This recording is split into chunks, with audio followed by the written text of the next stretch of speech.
네, 우리 여의도 중계석 시간 더불어민주당 서른 최고위원 미래통합당 홍문표 의원과 함께하고 있는데요. 제가 이제 이 광고 나가는 동안에 엄청 뜨거운 설전을 좀 나누면서 우리 웃으면서 얘기한 것처럼 보이지만 다 내공이 쌓여가지고 되게 중요한 말들을 많이 했습니다. 그 내용 한번 풀어보도록 하겠습니다. 지금 이제 북한과의 그런 문제 이런 거 얘기했었는데요. 사실 좀 궁금한 게 또 이겁니다. 통일부 장관이 사의를 표명한 상황에서 이 통일부 장관 후임을 어느 분으로 할 것인가 또 이 안보 외교 안보 라인의 교체를 전격적으로 할 것인가 이제 이거부터 조금 간단하게 이건 좀 살펴봐야 될 것 같은데 우선 통일부 장관 사의 표명 이후에 지금 한마평에 오르는 사람들이 임종석 전 청와대 비서실장 또 이인영 더불어민주당 의원 그리고 우상호 의원 등등이 이런 정치권 인사들이 정치적으로 좀 해결했으면 좋겠다 이런 차원에서 한마평에 오르고 있어요. 장관 후보로. 이 부분은 어떻게 보시는지요? 근데 아직 통일부 장관 이 사표가 수리 안 됐습니다. 그렇죠. 아직 안 됐죠. 네, 안 됐기 때문에 수리가 되고 난 뒤에 해야지 사람들이 정말 뜸도 안 드는데 그냥 막 퍼먹으려고 그러고 있어요. 그게는 좀 그동안 많이 힘들어했다 이런 거 아닐까요? 이거는 도리가 아닐 것 같고 일단 그 사표 수리되고 난 뒤에 해도 안 듣고요. 말이 나왔으니까 하는 얘기인데 임종석 전 실장이 세 차례에 걸쳐서 남북 정상회담을 이끌어낸 장본인이거든요. 그렇기 때문에 통일 문제도 특별히 관심이 있고 해서 그 1순위에 있을 것 아닌가 하는 생각을 하는데 궁극적으로는 임명권자인 대통령께서 판단하실 문제이기 때문에 뭐라 하기는 힘듭니다만 말씀하신 대로 임종석 전 실장도 있고 이인영 의원도 있고 홍익표 의원도 있고 우리 당에는 인재가 너무 많으시네요. 이런 문제를 해결할 수 있는 역량이 있는 분들이 많이 있습니다. 그런데 이제 현역 의원들을 선호하는 경우는 사실은 본인과 정치인들이 추진력이 있어요. 행정공무원보다도 공무원 출신보다도 그렇죠. 추진력이 있다는 게 일반적인 평이기 때문에 특별히 지금 남북관계 이런 상황에서는 이를 제대로 추진할 수 있는 사람이 필요하다. 이게 일반적인 주문 아닌가 생각해서 대통령께서 그런 점을 감안하실 거라 생각하고 그리고 지금 아주 사표 수리된 거 아닙니다. 아직 멀었어요. 네. 아직 멀었어요? 어떻게 보세요, 홍 의원님? 저는 이건 최종적인 건 대통령의 임명권자이기 때문에 결심을 그쪽에서 갖겠습니다마는 중요한 것은 지금 지난번에 하노이 북미 회담 그 결렬 후에 상당히 국제 간의 또 대북 관계, 미국 관계, 대미 관계가 엉켜서 잘못됐다는 것이 정평인데 볼텐도 그래서 사실 그만둔 거고 북한의 김영철이도 그렇고 우리 지금 소위 두 분이 아직도 남아서 이런 어려운 난국을 풀기 위해서 했는데 한계가 왔다. 서훈 국정원장과 정의연 실장 그렇죠. 말하는 거죠. 실장과 이제 그래서 정의연 실장 이랬다면은 이제 우리도 바꿀 때가 됐는데 마침 이게 지금 전쟁 직전에 터지고 나서 바꾼다는 것이 조금 맞지를 않아요. 그만큼 이제 인재를 제대로 등용을 못했다는 것인데 또 대통령이 잘못했군요. 물론이죠. 그런데 지금 세 분의 아까 말씀하신 분들 그나물의 그 밥입니다. 그래요? 그나물의 그 밥이요? 그 갖다 놔본들 지금 상황에서 달라질 게 뭐가 있겠어요. 대통령한테 좋은 얘기나 하고 그리고 현실의 상황을 제대로 보고를 안 해서 오판된 부분이 있다라는 게 지금 여러 곳에서 도처에서 나오잖아요. 이 세 분이 그렇다는 건 아니잖아요. 그렇습니다. 예자분이 그랬다는 그러나 전 비슷하게 보는 거죠. 왜 그러냐. 그 무대에서 같이 놀았던 사람들이거든. 이 세 사람들이. 그리고 누굽니까? 임누구라고 하는 분은. 임종석? 이름은 제가 아직 안 내겠습니다. 더 현실적으로 가까운 무대에서 행동을 했기 때문에 전 새로운 것은 없다고 보고 이제는 대통령께서 사람도 겪어봤고 국제적인 상황이 바뀌었기 때문에 이제 거기에 맞는 사람을 찾는 겁니다. 미국과도 대화가 되고 중국이라든지 일본, 북한 이런 곳과 될 수 있는 사람이 인재를 찾아서 요번에 갖다 놔야 앞으로의 대북 관계라도 풀 수 있는 방법 또 이 미국 관계 중국 관계 등등을 함께 할 수 있는 사람이 와야지 이거 청와대에 보고나 잘하고 그리고 현실을 모르는 똑같은 먼저 있었던 사람을 지금 또 갖다 놓는다면은 저는 대북 문제도 더 잘 나갈 수가 없다고 봐요. 그럼 오히려 미래통합당 쪽에서 조금 추천해 주시면 어때? 미래통합당 의원이라든가. 대통령이 만약에 그런 건의가 한다면은 좋은 분들이 많이 있죠. 누구가 있을까요? 이름을 댈 수는 없지 않습니까? 성만 대보세요 그러면. 아까 우리 최고위원 말대로 지금 아직은 사표 수리 안 돼서? 네, 사표 수리가 안 됐는데 네. 지금 이것도 우리가 좀 넘어나가는 것 같아요. 그러나 이게 이제 시중에 화제가 되고 급하잖아요, 지금. 정치적인 이제 중간에 놓여 있기 때문에 네네. 얘기를 한다면 저는 그렇게 말씀할 수 있고. 미래통합당에서는 만약 제안이 오면은 받을 수도 있어요? 오면은 뭐 당에서 추천할 수도 있겠죠. 아, 네. 그렇군요. 그렇게 되면 또 완전히 달라질 수도 있겠네요. 통일. 그렇게 하면은 아마 여러 가지가 새로운 정치가 시작된다고 봅니다. 그러면 더 관계가 악화되는 거 아닙니까? 악화될 리가 없죠. 그러면 이제 북한과의 관계는 이제 손 놓고 이제 끝났다 이렇게 볼 수밖에 없을 거라 생각합니다. 그런 방법보다는 이 상황을 수습할 수 있는 이런 역량이 있는 사람이어야지 오히려 더 상황을 악화시킬 수 있는 이런 그 생각을 갖고 있는 분을 올려놓는다는 거는 이건 전혀 해법이 그러니까 아니고 여야를 초월해서 해법이 아니고 이 상황을 더 악화시킬 뿐이라는 사실을 지금 말씀한 대로 수습할 수 있고 그리고 뭔가 지금보다는 더 잘할 수 있는 사람을 여야를 초월해서 사람을 찾는 것이 좋다 하는 것이. 그건 뭐 기본적으로 좋은 생각입니다. 제가 말씀드립니다. 네. 네. 또 우리 8192님이 이런 말씀하시네요. 생뚱맞게 서른 의원님도 하마평이 나오던데요. 이건 약간 농담 삼아 말씀하신 것 같고요. 자, 그러면은 이제 아직 사표 수리가 안 됐으니까 우리가 너무 그 얘기를 오래 하는 거는 예의가 아닌 것 같아서 여기까지 하도록 하겠습니다.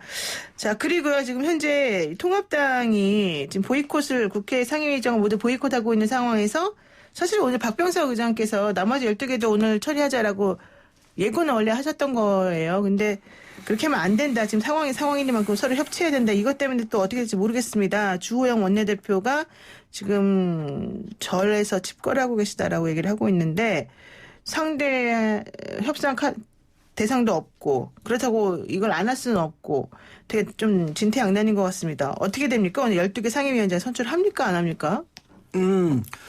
지금 이제 그 사이에 주호영 대표 산으로 갔습니다마는 그런데 이 상황이 특별한 상황이 생겼기 때문에 국가 위난의 상황이기 그렇죠. 때문에 빨리 내려와야죠. 네. 빨리 내려와야 되고 뭐 분출을 다투는 상황이라고도 할 수 있는 때이기 때문에 내려와야 되는데 어디까지 내려왔는지 모르겠습니다.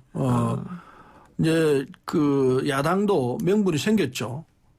이제 사실은 이게 국회를 보이콧하면은 다시 들어갈 때 명분이 참 필요합니다. 그렇죠. 그런데 지금 북한이 저러고 있는 상황 때문에 딱 맞는 명분이죠. 그래서 이제 복귀를 할 수밖에 없고 하셔야 될 때가 됐는데 네.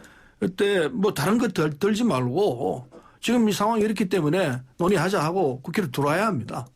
그래서 아마 조영 원내대표가 내려온다면은 뭐 한시바삐 국회가 다시 복원될 것 아닌가 이런 생각을 하고 이런 차에 우리가 이 강행을 하는 것은 방법이 조금 성급하다. 그럼 좀 기다리실 의향도 있으시군요. 상황을 봐야죠. 특별한 상황이 생겼기 때문에. 네네. 네. 그러면은 홍 의원님 지금 사실은 법사위원장을 다시 내놔야지 우리가 좀 얘기를 해볼 수 있다라는 게 원래 통합당 입장이었었잖아요. 근데 법사위원장을 도로 내놓을 것 같지는 않단 말이에요. 그럼 이런 상황에서 그냥 이 북한 이슈가 있으니까 돌아간다. 이것만 가지고 될까요? 저는 이 상황에서는 네. 큰 정치를 하는 그런 지혜가 필요하다고 봅니다. 큰 정치. 뭐 하나를 달라 뭐 못 주겠다 이거보다는 그래서 오늘의 이 사태의 주인공은 민주당에 있고 또 그 중심에는 박병석 의장이 네. 너무 월권이랄까 이분도 의장 되니까 뭐 숫자만 보이지 지혜로운 생각을 못하는 것 같아요. 네. 그 자리에 자기가 반쪽 의장으로 앉아가지고 또 그분들을 모시고 또 민주당만 또 상임위원장을 뽑고 거기다가 더 기가 막힌 일은 어떻게 여당 국회의원 의장이 야당 상임위원을 뽑습니까? 배정을 강제로 한 것은 배정을 문제다. 이거는 있을 수 없는 일이죠. 네. 같이 맞싸워서 국론을 찬반을 논할 사람을 네. 여당의 의장이 여당 의원들과 상의해서 야당의 상임위원장을 배정한다는 것, 상임위원을 배정하는 거는 네. 더욱 있을 수 없는 일을 지금 하고 있어요. 그래서 한마디로 대북 문제도 있고 그러니 대국민 사과를 하고 네. 거기에는 이제 김태년 우리 대표도 함께 공동 국민 대사과를 하고 어이구, 그리고 이제 지나간 일에 대해서는 새로운 출발을 하자라는 얘기를 하고 그다음에 이제 이 북한의 도발 문제 이거는 아마 이 국내 문제보다도 더 지금 촌놈을 다투는 심각한 문제 아닙니까? 네. 이것도 같이 풀어가 나가는 그런 큰 그림에서 저는 대국민 사과가 필요하다. 이렇게 생각을 합니다. 근데 지금 말씀하신 거는 너무 받기가 어려운 거 아니에요? 오히려 더? 아니 이건 받기 어려운 게 아니죠. 본인만 네. 결심하면 되는 겁니다. 자, 예. 지금 뭐 이 유례가 없다라는데 법에 있는 얘기를 지금 했던 거거든요. 법에 있는 상태로 우리가 진행을 하고 있기 때문에 네. 지금까지 우리 여당과 그리고 국회의장께서 법에 위반되는 일은 하나도 한 적이 없습니다. 네. 야당이 저렇게 보이콧하고 있고 국회 못 들어오겠다고 20대 국회와 똑같은 행태를 보이고 있기 때문에 이 상황에서 할 수 있는 유일한 방법은 의장이 지명해서 상임위 배정하는 수밖에 없는 것. 국회법에 분명히 적혀 있습니다. 네. 야당이 안 하겠, 어느 교섭단체가 안 하겠다 하면은 국회의장이 하도록 되어 있습니다. 그 의장 권한으로서 했던 거이기 때문에 그게 유리가 없다 하지만은 유리 없는 행동을 지금 야당이 하고 있지 않습니까? 그래서 했던 거고. 자, 다 떠나서 여야가 서로 견해를 달리해서 했다 하더라도 네. 지금 북한이 저러고 있는 상황인데 계속해서 이런 상태로 가야 되는 얘기예요. 그래서 저는 조영 원내대표가 사실은 여야 합의를 했지 않습니까? 합의를 했는데 야당 의총에서 강경파들이 나와가지고 다 깬 거 아닙니까? 사실은 그건데. 거짓말한 거예요, 그 조영. 그러면은 네. 그러니까 지금 저 조영 대표가 산으로 가서 난 못하겠다고 이제 팽개친 것 아니겠습니까? 네. 그러면은 이 상황에서는 당 내에서 미통당 내에서 정리를 해서 빨리 정리하자. 그리고 근데 다시 들어가자. 이렇게 정리하는 것이 어른스럽고 이 상황을 제대로 대처하는 방법이 되는 것이지 계속해서 뭐 누가 사과하니 많이 이렇게 놓으면은 정말 안이하게 국민으로부터 지탄받을 겁니다. 너무 안이한 자세예요. 네. 자, 그 문제에서 제가 한 가지만 짚어 나가면은 18대 때 소위 민주당이 81명이었습니다. 그때 우리가 89위를 참아줬어요. 그건 왜 그랬을까요? 그 법이 없을 거 아니에요, 그때도? 그때도 지금 똑같이 말씀하시는 법이 있었는데 네. 그래도 여야가 공존하는 국회를 만들기 위해서 3개월을 참아준 거예요. 그때 법사위원장이 또 누굽니까? 민주당 아닙니까? 이렇게 해서 우리가 지혜를 그리고 이런 관행이라는 걸 살려가면서 하나하나 지금 쌓아가고 있는 입장에서 법이 이렇다 손친다 하더라도 이렇게 월권으로 국회를 반쪽으로 이끌고 가는 거는 국민이나 세계적으로 누가 봐도 대한민국 국회는 반쪽 국회고 불안하죠. 그래서 저는 아까 안을 말씀드렸는데 안도 여야가 맨날 며칠 만나서 협의하다 보니 7개 뭐 이런 정도 얘기 나온 거를 의총에서 동의를 받아야 되지 않습니까? 네. 동의를 안 해준 거예요.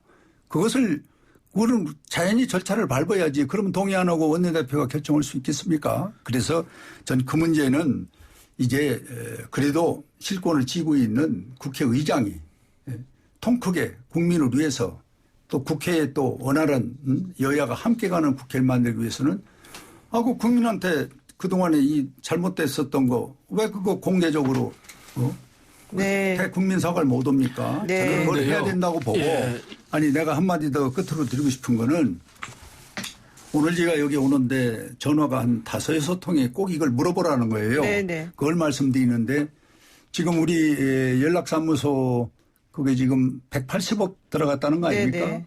그리고 그 옆에 전시관 330억. 네. 이거를 보상 청구를 하라는 겁니다. 네. 그걸 꼭 해달라는 거예요. 이 네. 방송을 통해서. 이 방송을 통해서 네. 공개적으로 요청한 것으로. 예, 알겠습니다. 아까 서른 최고위원도 말씀한 대로 네. 우리의 자산이고 네. 소중한 국민의 세금이 들어간 건데 이걸 우리와 상의 없이 저렇게 무법천지로 부셔대니까 네. 우리도 거기에 대해서 보상 청구를 해야 된다. 네. 이래야 북한이 따끔한 맛도 알고 네. 세계가 한국이 살아있는 모습을 보여주지 때리면 때리는 대로 그냥 무조건 당하는 거는 네. 그건 국가로 할 일이 아니다. 네, 두 분 오늘 말씀 여기까지 국회 얘기하다가 듣겠습니다. 또 그렇게 얘기하면 또 개미 쳇바퀴 돌아가는 시기인데 예. 20대 국회처럼 하지 마십시다. 네, 두 분 오늘 꼴 여기까지 그만하시고. 듣겠습니다. 네. 예. 고맙습니다. 예, 지금까지 서른 더불어민주당 최고위원 홍문표 미래통합당 의원이었습니다.